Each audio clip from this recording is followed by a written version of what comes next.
श्री लाडली लाल की जय। जय जय श्री राधे। आप सभी को श्री धाम बरसाना से राधे राधे।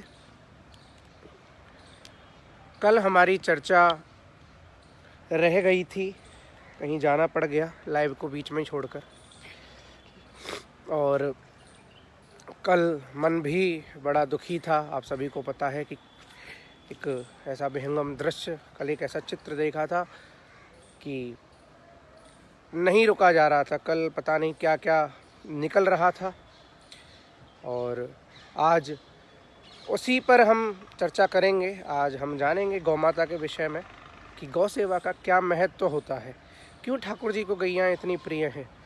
आज उसी विषय पर थोड़ा सा प्रकाश, उसी भाव में थोड़ा सा प्रवेश।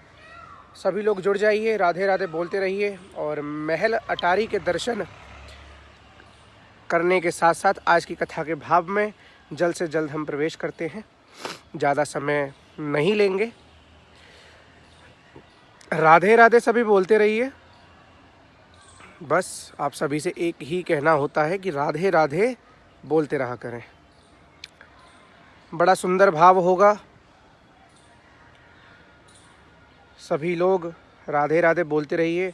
और आप सभी को शायद अवगत होगा या नहीं है, लेकिन आप सभी ध्यान दीजिएगा। रात को एक वीडियो पोस्ट की गई थी, अपलोड की गई है।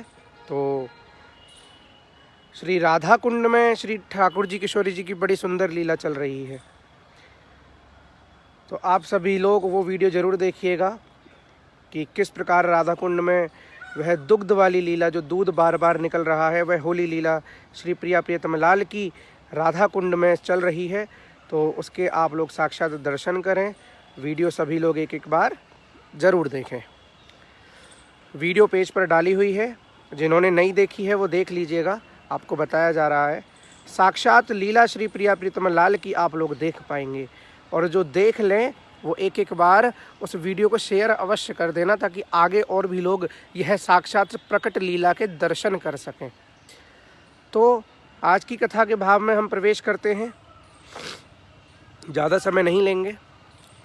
श्री किशोरी जी के श्री चरणन को ध्यान करो, श्री लाडली जी के श्री चरणन को ध्यान करके, और आप सभी वह लीला को देखिए साक्षात आंखें नेत्र बंद करके अपने। जानने हैं, आज हमें जानना है कि गौ सेवा का क्या महत्व है। श्री लाडली जी के श्री चरणन को ध्यान करेंगे। जिनके पग को नित ध्यान धरे, नहीं आवत न कहूँ ध्यानन में, वो तो प्रेम के कारण ब्रज गोपिन के दध चाखन में। और भरोसो कहा कहियो, गुण गावत राधे को गायन में, कर जोर के भाग मनावत हो, श्री वृषभानु किशोरी के पायन में। तो महल दर्शन के साथ साथ आज हम जानेंगे कि गौ सेवा का क्या महत्व होता है। देखो, पद्म पुराण के अनुसार, बड़े ध्यान से सुनियो, गौ माता को अपने प्राणों के समान समझना चाहिए। उनका जो यह देह है, जो शरीर है, उसको अपने शरीर के तुल्य जैसा समझना चाहिए। और जो हमारी गौ माता में जो अलग अलग रंग बिरंगी सफ़ेद कारी जो रचना है, जो काजल पुष्प हैं, अलग अलग तरह की होती है ना, अलग अलग तरह की दिखते हैं हमें, उस तरह की रंग बिरंगी कलाकृतियाँ करके उनकी पूजा हम लोगों को करनी चाहिए। और जो ऐसा करते हैं वह अक्षय स्वर्ग का सुख भोगते हैं। पद्म पुराण में ऐसा कहा गया है। उसके समस्त पापों का नाश भी हो जाता है। जैसे ब्राह्मण का महत्व है ना, ऐसे ही उसी प्रकार गौ का भी महत्व है। दोनों की ही पूजा का फल बिल्कुल समान है। ब्राह्मण और गौ माता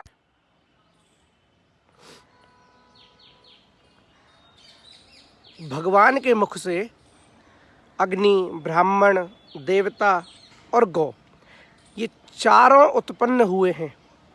और इसीलिए ये चारों ही इस सृष्टि में, इस जगत के जन्मदाता हैं।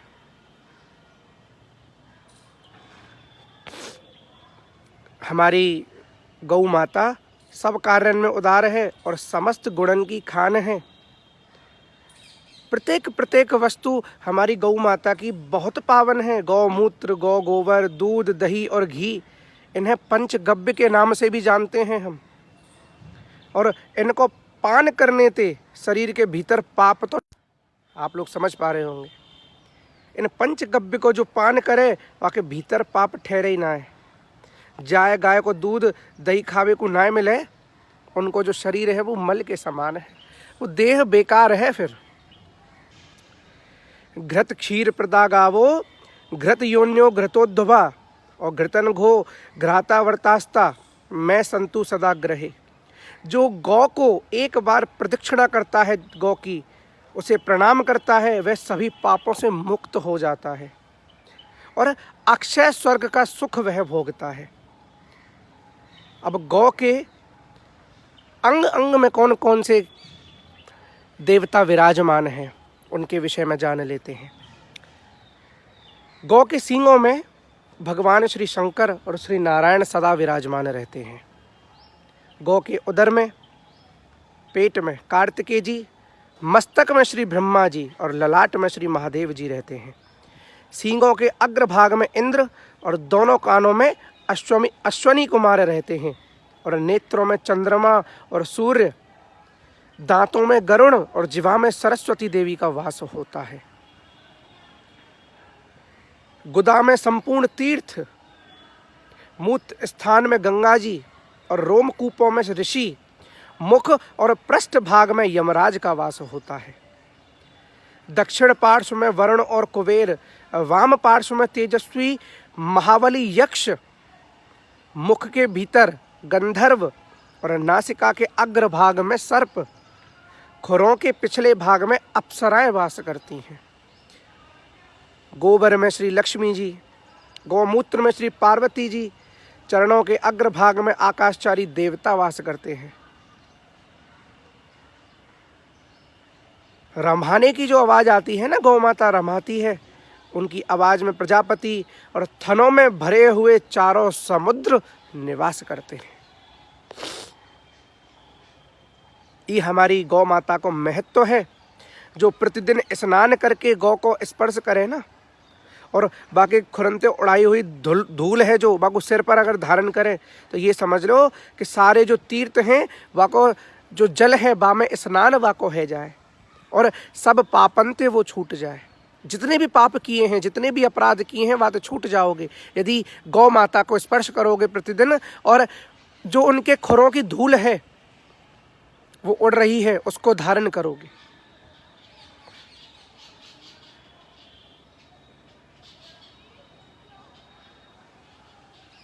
तो इस प्रकार कुछ महत्व गौ माता का आप लोगों को आज बताया गया। किस किस प्रकार, कैसे कैसे, कहाँ कहाँ, कौन कौन देवी देवताएं विराजमान हैं। गौ माता साधारण नहीं है, भगवान के मुख से हैं। जैसे ब्राह्मण पूजनीय है, उसी प्रकार गौ माता भी पूजनीय है और दोनों का फल एक समान है। आजकल तो ब्राह्मण को कहाँ लोग पूजते हैं या कहाँ लोग मानते हैं, बहुत कम लोगों को अब देखना पड़ता है। आजकल तो माहौल ही अलग है, क्योंकि हम अपनी संस्कृति को भूलते जा रहे हैं। आज की कथा जल्दी जल्दी में कह दी, सुन लीजिएगा सभी। अभी महल जा रहे हैं, महल से लाइव दर्शन होगा आप सभी को, वहाँ से दर्शन होगा। कथा हम यहाँ से इसलिए कह दी क्योंकि कथा के लिए एकांत आवश्यक है। आप सभी को राधे राधे। किशोरी में आपका दिन व्यतीत हो। श्री किशोरी जी सदैव सदैव कृपा बनाए रखें।